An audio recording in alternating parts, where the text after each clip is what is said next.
조선 궁중비사. 단종이 자살을 했다고 주장하는 실록의 거짓 기록. 단종은 1450년 문종이 즉위하자 왕세자에 책봉되고 2년 뒤 문종이 승하하자 12세의 어린 나이에 왕위에 올랐습니다. 병약했던 문종은 죽기 직전에 황보인, 김종서 등의 신하들에게 나이 어린 세자의 보필을 부탁했고 집현전 학사인 성산문, 박팽년, 신숙주 등에게도 좌우에서 힘을 모아 도와주라는 유언을 남겼습니다. 그러나 1453년에 단종의 숙부인 수양대군이 권남, 한명을 등과 함께 황보인, 김종서 등을 제거하고 나라의 모든 권한을 장악하자 단종은 이름뿐인 왕이 되었습니다. 2년 후 단종은 한명을 등의 압력을 견디지 못해 수양대군에게 왕위를 물려주고 상왕으로 물러났습니다. 그리고 1456년에 성산문, 박팽년, 하위지, 이계, 유흥부, 유성원 등이 단종 복위를 도모하다 모두 처형된 뒤 이듬해 상황에서 노산군으로 강봉되어 강원도 영월로 유배되었습니다. 그해 9월 경상도 순흥에 유배된 숙부 금성대군이 다시 단종의 복위를 계획하다가 발각되자 노산군에서 서인으로 강등되었다가 10월에 결국 죽음을 맞이했습니다.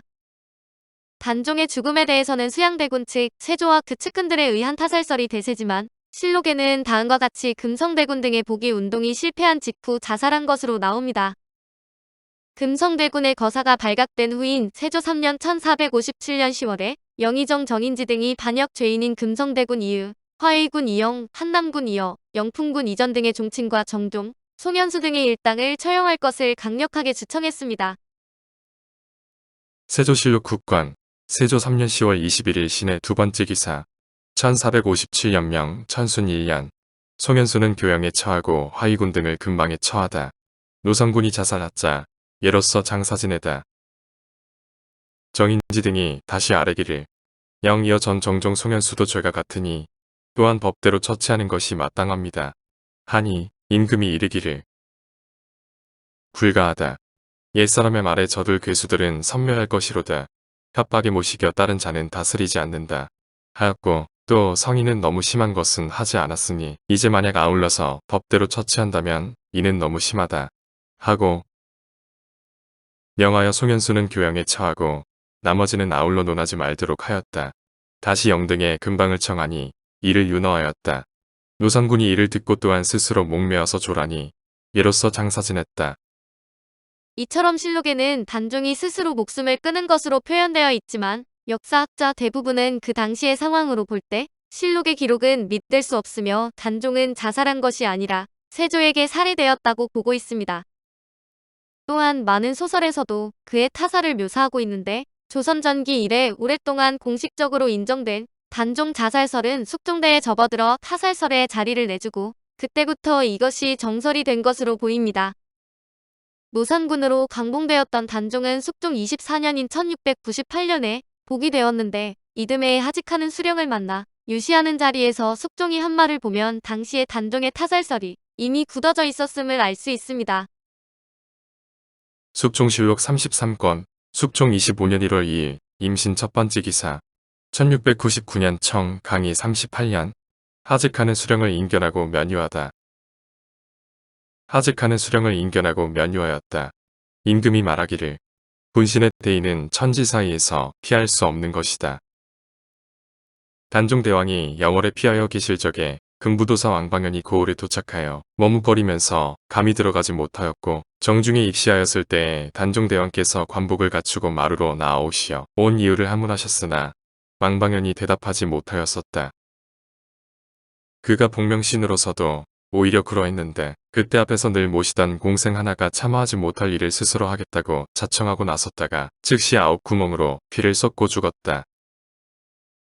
천도는 논의하겠으니 그 공생의 성명이 전해와서 알 수 있는 단서가 있으면 온도로 하여금 계문하게 하라 하였다. 뒤에 최석정이 임금에게 아뢰기를 장릉의 위호를 이미 회복시켰고 사육시를 포증하는 일까지 있었으니 이는 성대한 덕이여 아름다운 일입니다. 신이 절의 의논을 올려 존의해야 한다는 의견을 대략 아뢰었었습니다만 이와 같은 일들은 마땅히 덮어두어야 합니다. 하니 임금이 옳게 여겼다.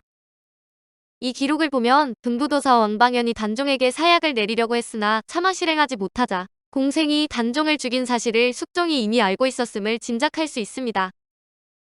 임금이 알 정도니 그 이전부터 단종의 타살설이 널리 유포되어 있었을 것인데 타살설이 나돌기 시작한 것은 조선 후기 현종대를 전후로 한 시기인 듯합니다. 실록에 따르면 이런 말이 전혀 없다가 현종 10년 1월에 송시열이 단종의 시신을 수습해 장사를 치른 것으로 알려진 엄흥도의 자손을 등용해야 한다고 건의하면서 노산군이 해를 입었다는 말을 했기 때문입니다. 그 후 정조대의 이근익이 지은 연려실 기술 등과 같은 각종 역사 서적 내지 야사료에도 단종의 타살설이 기술됨으로써 이후 타살설은 거부할 수 없는 사실이 되었습니다. 타살설은 그 뒤 계속 이어져 내려와 일제강점기에 김진구는 단종의 타살을 다음과 같이 기술했습니다. 수양대군은 문종의 애제이며 단종의 숙부로서 왕위를 찬탈하려고 스스로 당을 결성하여 문종의 유신과 단종의 충량을 모조리 도륙하고 천하에 호령했다. 그러고서도 부족함이 있었던지 단종을 영월에 귀양 보내고 다시 독살하려다가 드디어 한 공생의 손에 목을 매어 자리개질해서 죽이고 그 시체는 강에 던져서 어복에 장사했다. 천구만대에 이러한 잔인함도 있으며 이와 같은 비절통절의 역사가 또 어디 있겠느냐? 역대인물 쾌사록. 이광수도 세종과 문종을 모시던 수구파와 세조를 옹이하던 개혁파 사이의 다툼에서 희생된 단종의 슬픈 생을 그린 단종의사에서 다음과 같이 단종이 죽음을 당한 것으로 묘사했습니다. 정충년 1457년 10월 24일 금부도사 왕방연이 사약을 가지고 왔으나 단종이 없어서 울고만 있는데 유씨의 공생이 활줄로 단종의 목을 매어 한 많은 숨을 거두게 된다. 공생은 문을 나가다 피를 토하여 죽고 노산군의 시체는 금강에 띄운다. 밤에 영월의 호장 엄흥도가 몰래 시체를 건져 싸두었다가 관에 넣어 평토장을 하고 돌을 얹어 표를 해두었다. 이와 같이 조선 후기에 접어들면서 제기된 타살설이 정설화되면서 대부분의 역사학자나 소설가 등은 단종이 세조에 의해 죽임을 당한 것으로 보게 되었습니다. 이에 따라 세조와 그 신하들이 단종을 죽인 사실을 은폐하기 위해 자살설을 퍼뜨렸다는 주장이 널리 유포되기에 이르렀습니다.